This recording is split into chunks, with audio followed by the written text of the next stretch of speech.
तरस आता है इन पर अब्बू।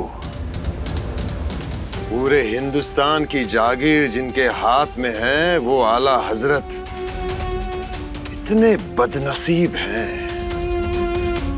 पूरी कायनात पर हुकूमत करने का ख्वाब देख रहे हैं वो, और यहाँ इनके ही लोग इतने निकम्मे हैं। इतनी भी वारदात नहीं है जुल्फिकार। बेगम साहिबा मजहब को मानने वाली है, शायद इसीलिए अपने शहजादे की सलामती के लिए इबादत कर रही होगी। हाँ अबू, पर ये फकीर कौन है, कहां से आया है, कुछ नहीं जानते हम। ये एक जासूस भी हो सकता है अब्बू। इसे सहारा देना खतरे से खाली नहीं होगा। हुजूर, हुजूर, क्या है? हुजूर, ये खलीदा।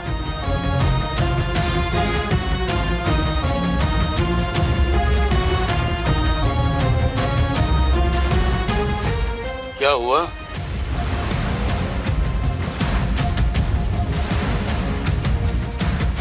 हमने शहजादे को कैद किया है, ये खबर कोई आला हजरत तक पहुंचाना चाहता है। क्या? अब क्या होगा? होना क्या है? ये खबर अभी आला हजरत तक पहुंची नहीं है। हमारे वफादार बंदे ने इसके हाथों ये खबर हम तक पहुंचाई है। पर कुछ भी हो, ये खबर आला हजरत तक पहुंचनी नहीं चाहिए।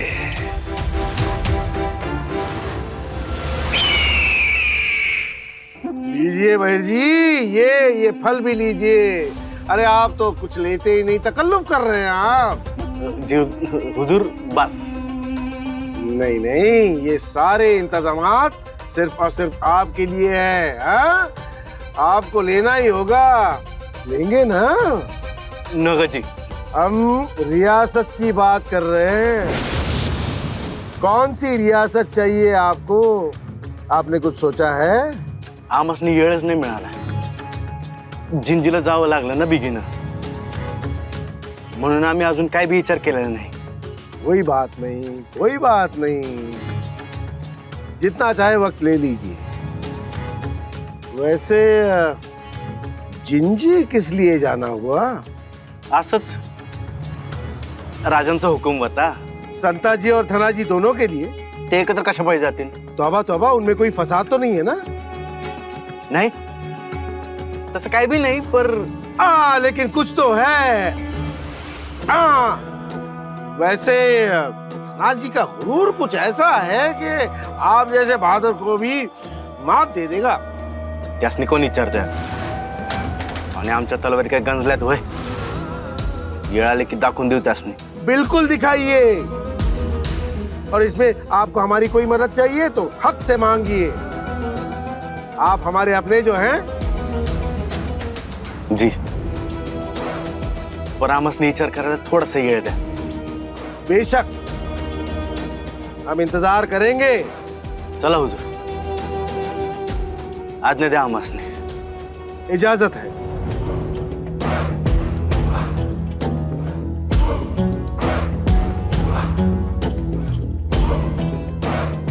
अब्बूजान, कौन है ये जो आपसे वक्त मांग रहा था और आप बेझिझक दे भी रहे थे? कौन है ये? शादी, ये पत्ता है, तुरुप का पत्ता। छोटा है पर सबको मात दे देगा। हाँ, आज ये तय हो गया कि संताजी और धनाजी के बीच अनबन है। दोनों एक दूसरे की जान के दुश्मन बन चुके हैं। संताजी को अगर यह एहसास करवा दिया जाए कि धनाजी उसे मरवाना चाहता है तो आगे आगे देखती जाओ होता है क्या।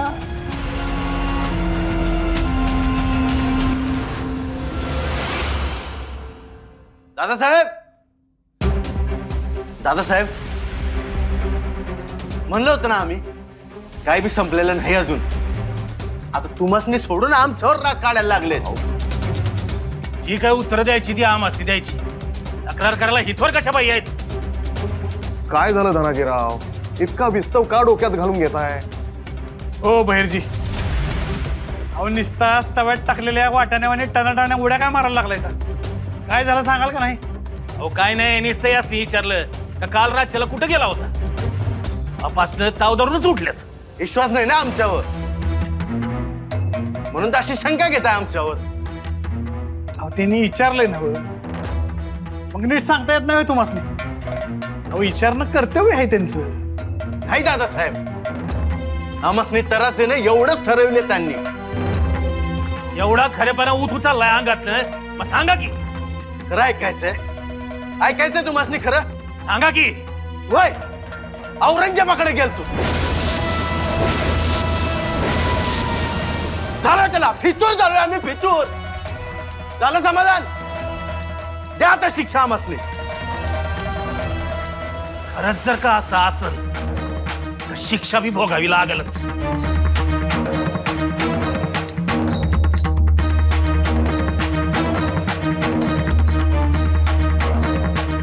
हो जाधवराव, काय बोलताय सर?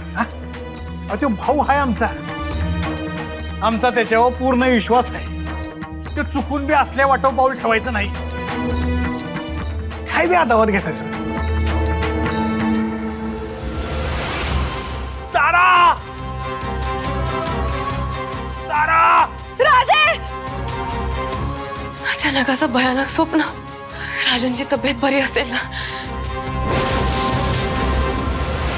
काय करावं काय बी कळन असं झालंय. इकडं सौराज्य आणि तिकडं तो औरंग्या. आडकित्त्यात घावल्यासारखी गत झाली आमची. रात दाटली तरी डोळ्याला डोळा नाही. दादासनी घेऊन मोगलात गेलो तर वतन मिळणं बी सोपं होईल आणि धोका बी कमी होईल. पर हे दादासनी समजावं कसं? काय करावं सांगावं का दादासनी? बहिरजी, अवन निजलं नाही अजून.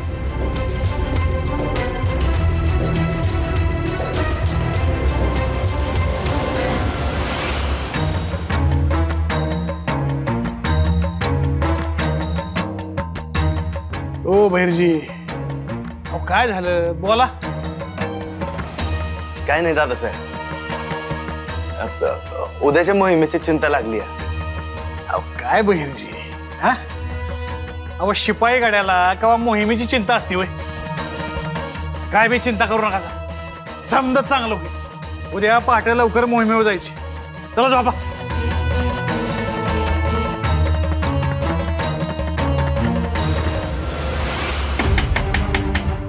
धाकल्याबाई साहेब,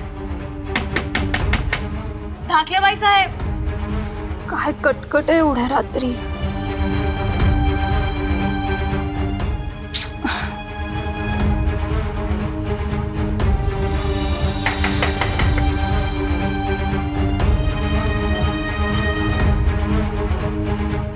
आपण एवढ्या रात्री? हो, ते राजांची प्रकृती पाहावी वाटलं म्हणून. काळजी करू नका, आम्ही आहोत ना इथे. आपल्याला वाटलं असेल आपल्याशिवाय त्यांची काळजी घेणारं कुणीच नाहीये. आम्ही पत्नी आहोत त्यांच्या. धाकल्याबाई साहेब, अहो अर्थाचा अनर्थ होतो इथे. आम्हाला फक्त राजांची प्रकृती पाहावं वाटलं म्हणून आम्ही. यात बघा, राजे शांतपणे झोपलेत.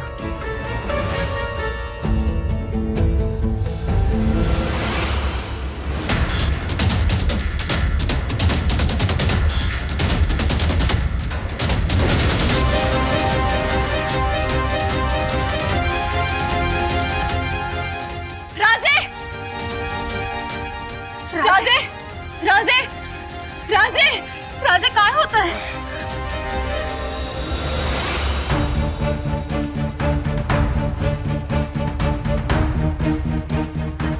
या ग्लानीमुळे पोटदुखी जाणवणार नाही, आराम पडेल. जगदंबा पावली. रात्री वेळेत पाहिले म्हणून बरं झाले, नाहीतर अनर्थ ओढवला असता. उपचारही करणं मुश्किल होऊन बसलं असतं.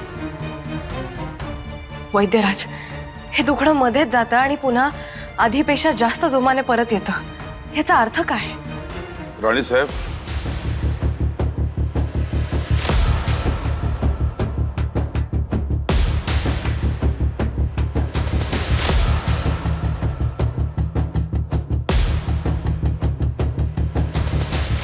राजांना पोटविकार जडलाय, आतून पळावत चाललाय.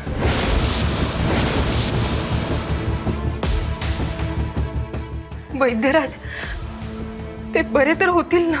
यापुढे राजांनी कसली दगदग करू नये. खानपानाकडे मान द्या. झाल्याचं औषधाच्या मात्रा वेळोवेळी घ्याव्यात आणि महत्वाचं म्हणजे झोप भरपूर व्हायला हवी. आम्ही स्वतः ते जातीनं करवून घेऊ. आपणही योग्य मात्रा द्याव्यात. आतून आजार बळावू नये यासाठी खूप काळजी घ्यायला हवी. योग्य काळजी घेतली तर ह्याच मात्रा काम करत राहतील आणि नसेल तर साक्षात धन्वंतरी काही करू शकणार नाही. शांत बसणं त्यांच्या स्वभावात नाही. मात्र आम्ही जगाची उलथापालथ करू, पण राजांना आराम देऊ. राजांना आम्ही काहीही होऊ देणार नाही.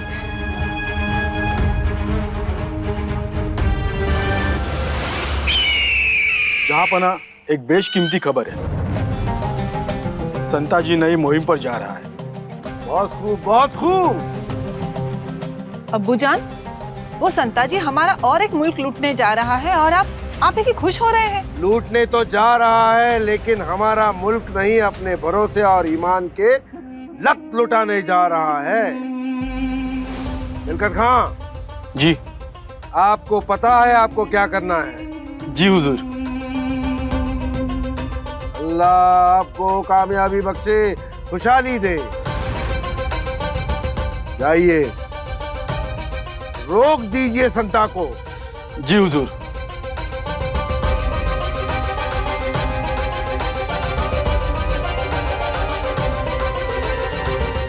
ये क्या किया अब्बू आपने? एक अच्छे खासे शख्स को शेर के मुंह में ढकेल दिया.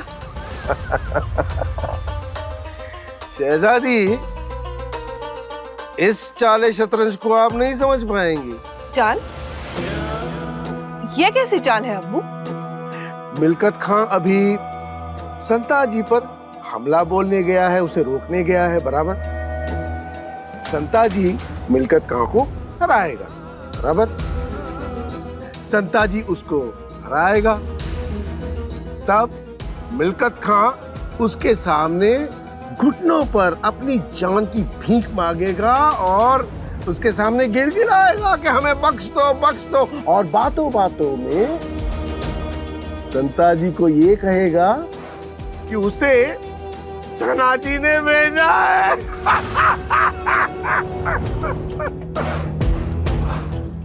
अब आई बात आपके जहन में है? फिर ये दीवार जिस पर सिवा संभा से लेकर राजा राम ताराबाई तक को नाश था, ये दीवार, स्वराज की दीवार, टूट कर बिखर जाएगी.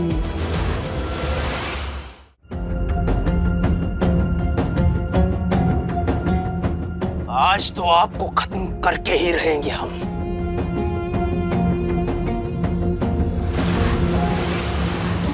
जितना बचकाना बर्ताव करोगे हमारे लिए उतना ही आसान होगा आपको पागल साबित करना. जितनी खुद को तकलीफ दोगे दर्द उतना ही बढ़ेगा. ये एक सुनहरा मौका है. आराम फरमाइए, ऐश कीजिए. आपके भले के लिए कह रहे हैं हम शहजादे. बहुत पछताओगे. इस सब के बारे में अब्बूजान को पता होते ही बहुत बुरा हाल कर देंगे वो तुम्हारा. फिर से बच्चों वाली बातें. जिल्ले लाही आला हजरत हमारे परवर है और उनकी सियासत में हम हमारे उसूलों से चलते हैं.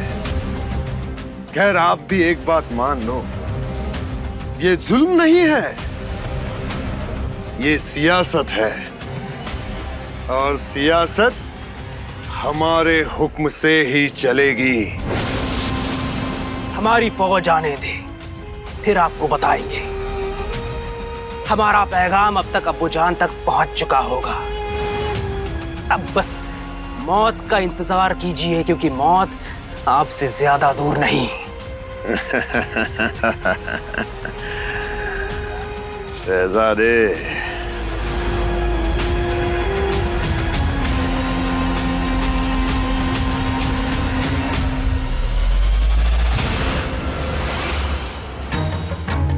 दादासाहेब, नेमकं जायचंय कुठं?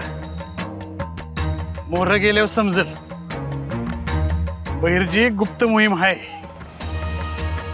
कोणाला बी थांग पत्ता नाही लागू दिलेला. आमसने असं म्हणताय सर, पण जाधवरावांना समजा सांगितलं असेल आपण कुठे चाललोय ते. नाही सांगितलं. त्यांची ना आमची गाठच नाही पडली, आणि गाठ पडली असती तर सांगितलंच असतं. त्यांच्यापासून काय लपवायचे? वय बर, त्यांनी सांगितलं का ते कुठं जाणार आहेत ते? ते उत्तरेत मोहिमेला जाणार आहे ती, अशी पक्की खबर आहे. इथं चुकतंय बघा तुमचं. तुम्ही ह्या अशा खोट्या गोष्टींवर विश्वास ठेवता. अहो, ते नागोजीरावांना भेटायला जाणार आहेत. वय गेलंच असणार. हे तर आपल्या मोर आपण किती कर्तृत्वान आहोत याचा टेंभा मिरवत्यात. राणी साहेब आणि राजांच्या आज्ञात असल्यावानी धावत्यात, आणि आतनं आपल्याच पाठीत खंजीर खोपसतात. आणि पास करा ते विषय. हे समधी विचार डोसक्यातनं काढून टाका. मोहिमेवरनं माघारी आल्यावर त्याच्यावर विचार करू. आता हे जे समोर वाढलंय ना, त्याचा आधी विचार करा. चला.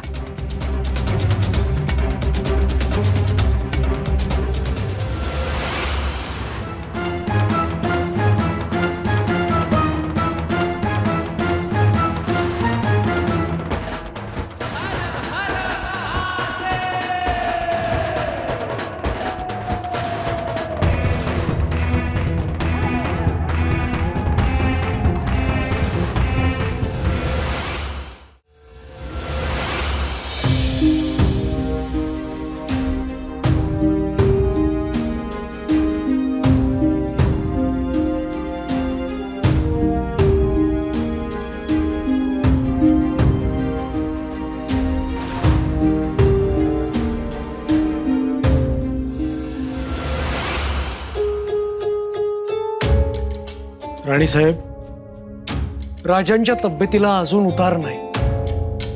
लवकर बरं वाटेल ना त्यांना? लवकरच बरे होतील. लढवई आहेत ते.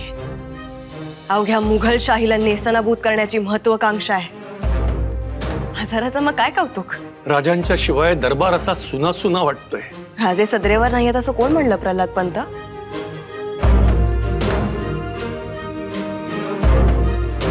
आमच्या समोरच तरच राजे. प्रल्हाद पंत, आपण सकारात्मक राहू. खंडोजी, आज्ञा राणीसाहेब. जुल्फिकाराच्या गोटातून काही खबर? सारं काही आलबेल आहे. म्हणजे तसं दाखवण्याचा प्रयत्न तरी आहे, परंतु आतल्या आत दुमस सुरू असणारच आहे. साहजिकच आहे. शहजादा कामबख्शला कैद करून त्या जुल्फिकाराला सगळी सूत्र त्याच्या हातात ठेवायची आहेत. प्रचंड महत्वाकांक्षी येतो. खंडोजी, आता इथे आपली भूमिका निर्णायक ठरणार आहे. एकीकडे त्या जुल्फिकाराच्या महत्वाकांक्षा फुलवायच्या, त्याला ऊर फुटेस्तवर धावायला भाग पाडायचं, आणि मग दुसरीकडे औरंगजेबाकरवी त्याला लगामही घालायचा. खंडोजी. जी राणीसाहेब. जुल्फिकारावर स्तुतीची खैरात सुरू ठेवा. मुघल सल्तनती तुमच्यासारखा शूर कोणीच नाही, आणि पातशाहाचा वारस म्हणून लायक तुमच्याशिवाय कोणी नाही हा पाडा सतत त्याला पडवत राहा. जी. तो स्वतःच्या स्तुतीने हुरळून धावत राहील, आणि मग संताजी धनाजींकडून औरंगजेबास खलिता धाडून जुल्फिकार किती मुजोर आहे आणि कामबख्शला कसं वेठीस धरलंय हे आपणच उघडकीस आणू. मग औरंगजेब जेव्हा या धावत्या घोड्याचा लगाम खेचेल तेव्हा हा उधळलेला अश्व औरंगजेबासहित उलथून टाकल्याशिवाय राहणार नाही.